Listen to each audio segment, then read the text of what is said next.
Hey guys, it's Roscoe, and on Space Cut, today we're going to have our in-depth look at Beckett from the Solo Official Guide.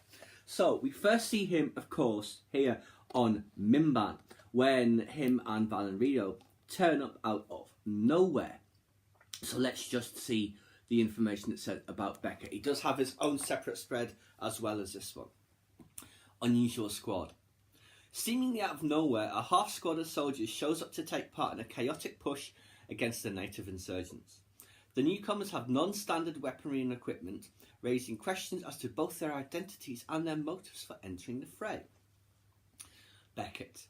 His rank badge says he's a captain, but Beckett certainly doesn't act like one. He even needs to be reminded what rank the badge refers to. Scorch marks and blood on his uniform suggest he's suffered injury, yet curiously he shows no sign of pain. He's a crack shot with a non-standard DL-44 rifle and a pair of pistols. Beckett barks orders to his crew and has his eyes set on the camp forward airfield. Officer's cap with field goggles. This. Now, what does he have here? Plastoid composite chest plate that looks like it's been riddled with laser fire. Officers' uniforms differ from those of the soldiers under their control. Beckett wears a fitted waterproof greatcoat. His cap is unarmoured, as officers rarely venture out of the trenches. And then just on his actual spread, which is this, lots more information. Obviously this is the outfit we're used to seeing him wearing. So let's see what it says about him. A grizzled gunslinger from Glee and Selm, which I think might be where Mace Windu is from, I'm not sure. Tobias Beckett is a born survivor. He is always quietly working at angles and analysing patterns to ensure he comes out ahead. In order to pay off his debts, Beckett has assembled a team of specialised scoundrels to carry out risky but profitable heists. Now, where is this? After the score, Beckett's crew pass the time on Vandor discussing hypothetical futures where they've made their fortunes, while Han longs for a starship and Chewie simply wishes to find his people. Beckett keeps his goals to himself. It is clear that he has feelings for Val, though, and hopes for a peaceful future that the pair can make the most of together. And here is their little campsite on Vandor. This trench was created during the border skirmishes here. And then what's this? Metal basket holds tinder in fire pit. So yeah, that's just a cooking pot. Now, here's his electro-monocular here, with its shockproof insulated shell, using a compact Fabritech 9.5D electro-monocular. Beckett seeks out the valuable haul that has drawn him to Vandor. He soon identifies a vulnerable point on the Convex line serving the Imperial Vault. Now here we see various weapons. This looks like the DL-44, the standard one. Yeah, lots of good stuff there. So let's have a read of that. Sometimes deals fall apart and lethal force is required. Beckett chooses to let his blasters do the talking in these situations. He's a crack shot with both hands and often fires two guns simultaneously. The gunslinger shows off with a twirl of his guns before he holds them. I do remember him doing that one time.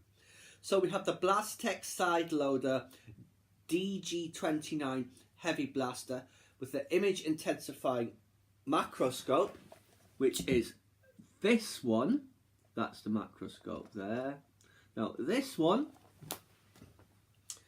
collapsible blade and fusion cutter with the ionizing fusion cutter plasma bore bits and the channel for stowing the blade. Here is the channel along here. So then we'll look at this one. The Blastech RSKF-44 heavy blaster with oxidation marks from heat exposure and the power ampule socket. So yes, you can see the oxidation marks, and here is the power ampule socket. Now,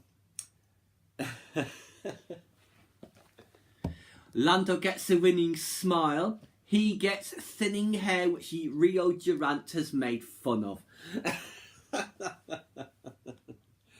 Yeah, he wouldn't want to compare his thinning hair to post-tousled hair. Now, gunslinger philosophy. Hans sees similarities between himself and Beckett, though the older man has a sense of true assuredness that can come only from experience. Beckett is also more guarded with his thoughts, even with his trusted teammates Val and Rio.